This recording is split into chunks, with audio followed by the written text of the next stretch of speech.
The first lesson I did with my students had to do with crab habitats, and the students were to draw their room as a habitat and label it like a diagram. I started out the lesson by asking the students what they already knew about crabs. They thought to themselves, talked to their group, and then talked as a class with me with a group discussion. This was a think, pair, share. The students were able to describe what the crabs need in their environments. We made a web on the board with all the features that the habitats would need for the crabs to survive. When we were done, we made the habitat as a class at my back table. Then the students drew the diagram of the actual habitat in their journals. The students reacted rather well to the lesson. They were able to understand what the crabs needed easily, and having the actual diagram in front of them helped as well. Overall, the lesson went rather well. The students were able to draw the crabs and the habitats that they needed. They also really enjoyed the art section. They were able to draw in the crabs as if they were in a habitat and put them up on their lockers. They really enjoyed personalizing the room and using what they learned. The second experiment I did with my fourth graders had to do with them building cars with Kinects in order to learn about energy and motion. I first administered my probe, which asked the students what they thought it took for a car to run faster down a ramp. They're given the options: the ramp size, the weight, and the number of wheels. Next, I used Think, Pair, Share again to get their ideas on what a car needed to run. We discussed what a car needed to run without the engine because they knew that we would not be building cars with engines in class. We then built a web as a class on the board, which they recorded into their journals. The students were put into groups to build the cars with the Kinect pieces. This is age appropriate because students in younger grades would not be able to build these cars without the help of teachers or monitoring of teacher help. During this time, they were able to make the deeper connections with the prior knowledge that they had from building the webs.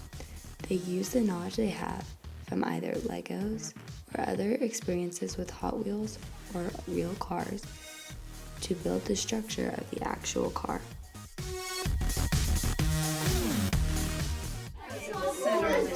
But hey, what'd you do?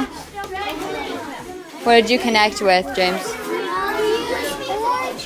To hold these,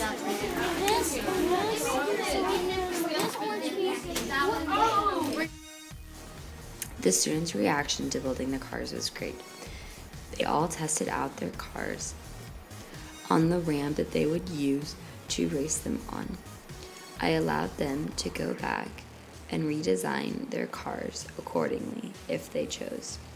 They were then allowed to test them out again to make sure their modifications were acceptable. This is a part of the engineering design process like we practiced in class. During this time, my cooperating teacher helped monitor the practice of the cars racing down the ramp.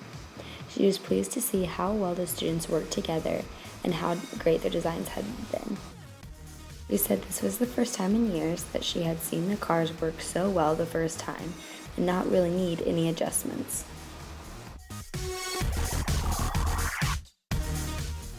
Get set, go.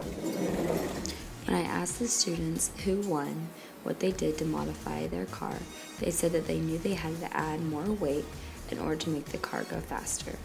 They said they learned this from watching other students' cars go down the ramp and recognizing what cars were going faster. I assessed them by re-administering the probe and asking them to circle their answer with a crayon or a marker of any other color. The purpose was for me to be able to see if they made any changes in their thought process. If they were not able to get the answer correct, which was B the first time, I wanted to see what they had originally. I asked the students how many of them changed their answer. I then told them that when I first learned about the cars, but I didn't get the right answer either. This helped the students who did not get the answer correctly feel more comfortable. At the end, every student in the class understood that the weight of the car did determine how fast it would go down the ramp.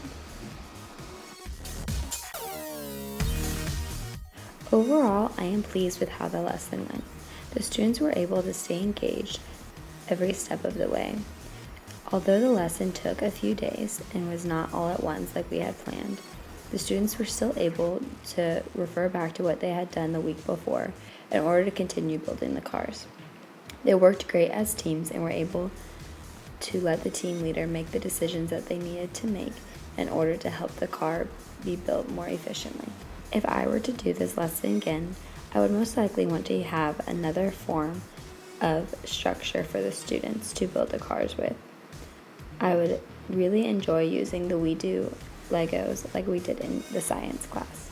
I think this is another great outlet for the students to build the cars and to see how well they work together. I would also be interested to see how the students could compare using the We Do Legos to the Kinects. I would like to see how well they would be able to use the Legos. The other option would be to have the solar powered cars like I did for my grant writing.